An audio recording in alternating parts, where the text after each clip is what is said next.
ನಮ್ಮ ಮುಳಬಾಗಿಲು ತಾಲೂಕಿಗೆ ಒಂದು ಆಘಾತ ಆಗಿರ್ತಕ್ಕಂಥ ಒಂದು ಘಟನೆ ಅಂತ ಹೇಳ್ಬೋದು. ರಾಜಕೀಯ ಪಕ್ಷ ಯಾವುದೇ ಆಗಿದ್ರು ಕೂಡ ವ್ಯಕ್ತಿ ನಮಗೆ ತುಂಬಾ ಇಂಪಾರ್ಟೆಂಟ್ ಆಗಿರ್ತಾರೆ. ಬೆಳಗ್ಗೆ ಒಂದು ವಿಷಯ ಗೊತ್ತಾಗಿ ನಾನೇ ಸರ್ವಜ್ಞಗೌಡರು ಫೋನ್ ಮಾಡಿದಾಗ ತುಂಬಾ ನೋವಾಯಿತು. ನಿನ್ನೆ ತಾನೇ ನಾನು ಮಾತಾಡ್ಸ್ಕೊಂಡು ಹೋಗಿದ್ದೆ. ಕಾವ್ಯ ಗ್ರ್ಯಾಂಡ್ ಅಲ್ಲಿ ರಾಮಲಿಂಗಾರೆಡ್ಡಿ ಮತ್ತು ಇವರು ನೀಲಕಂಠ ಕಾಫಿ ಕುಡಿತಾ ಇದ್ರು. ನೆನ್ನೆ ವಿಶ್ ಮಾಡ್ಕೊಂಡು ಹೋದೆ. ಬೆಳಗ್ಗೆ ಗೊತ್ತಾಗಿ ಇವ್ರು ಇಲ್ಲಿಂದಾಗ ಒಂಥರ ಶಾಕ್ ಆಯ್ತು.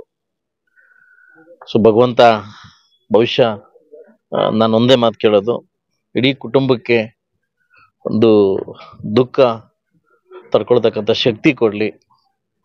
ಬಹುಶಃ ಕಾಂಗ್ರೆಸ್ ಪಕ್ಷಕ್ಕೆ ಒಂದು ದೊಡ್ಡ ಆಘಾತ ಅಂತ ಹೇಳ್ಬೋದು. ಅವರ ಒಂದು ಹೋರಾಟ, ಅವರ ಒಂದು ಪ್ಲಾನು ನಮಗೆಲ್ಲ ಒಂದು ಉತ್ತೇಜನ ಕೊಡ್ತಾ ಇತ್ತು. ನಾನು ಕೂಡ ಸಾಕಷ್ಟು ಮೀಡಿಯಾದಲ್ಲಿ ಕೂಡ ಕೇಳಿದ್ದೆ, ಅವ್ರ ಮಾರ್ಗದರ್ಶನ ಕೂಡ ತಗೊಂತೀನಿ ಕೂಡ ಹೇಳಿದ್ದೆ.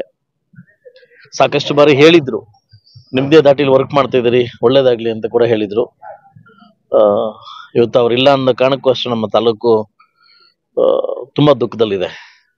ಬಹುಶಃ ಆ ಕುಟುಂಬಕ್ಕೆ ಮತ್ತು ಕಾಂಗ್ರೆಸ್ ಪಕ್ಷದ ಎಲ್ಲಾ ಕಾರ್ಯಕರ್ತರಿಗೆ, ಎಲ್ಲ ನಾಯಕರಿಗೆ ಆ ದುಃಖನ ತಡ್ಕೊಳ್ಳತಕ್ಕಂಥ ಶಕ್ತಿ ಕೊಡ್ಲಿ ಅಂತ ಈ ಸಂದರ್ಭದಲ್ಲಿ ಅವ್ರ ಆತ್ಮಕ್ಕೆ ಶಾಂತಿ ಸಿಗ್ಲಿ, ಭಗವಂತ ಒಳ್ಳೇದ್ ಮಾಡ್ಲಿ ಅವ್ರಿಗೆ ಆತ್ಮಕ್ಕೆ ಅಂತ ಹೇಳ್ತಾ ಈ ದುಃಖನ ಬರ್ತಕ್ಕಂಥ ಶಕ್ತಿ ಇಡೀ ತಾಲೂಕು ಜನತೆಗೆ ಕೊಡ್ಲಿ ಅಂತ ನಾನು ಕೇಳ್ಕೊಂತ ಇದ್ದೀನಿ. ಎಲ್ಲೊಂದ್ ಕಡೆ ರಾಜಕೀಯ ವ್ಯಕ್ತಿಗಳಿಗೆ ಒತ್ತಡಗಳು ಜಾಸ್ತಿ ಆಗಿದೆ, ಅದರಿಂದ ಈ ತರ ಏನಾದ್ರು ಅಲ್ಲ, ಖಂಡಿತವಾಗ್ಲೂ ಅದು ನನಗೂ ಒಂದು ಎಲ್ಲೋ ಒಂದ್ ಕಡೆ ಅನಿಸ್ತು.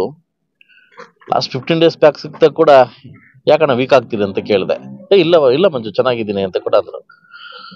ಬಹುಶಃ ಎಲ್ಲೋ ಒಂದ್ ಕಡೆ ಈ ರಾಜಕಾರಣದಲ್ಲಿ ಈ ರಾಜಕೀಯ ಒತ್ತಡಗಳು, ನಮ್ಮ ಲೈಫ್ ಸ್ಟೈಲು, ಎಷ್ಟೊತ್ತಿಗೂ ಮಲಗೋದು, ಎಷ್ಟೊತ್ತಿಗೂ ಎದ್ದೇಳೋದು, ಎಷ್ಟೊತ್ತಿಗೂ ಊಟ ಮಾಡೋದು, ಇವೆಲ್ಲ ಆರೋಗ್ಯಕ್ಕೆ ತೊಂದರೆ ಕೊಡ್ತವೆ. ಯಾಕಂದ್ರೆ ನಾವು ಕೂಡ ಅನುಭವಿಸ್ತಾ ಇದೀವಿ ಅದನ್ನ.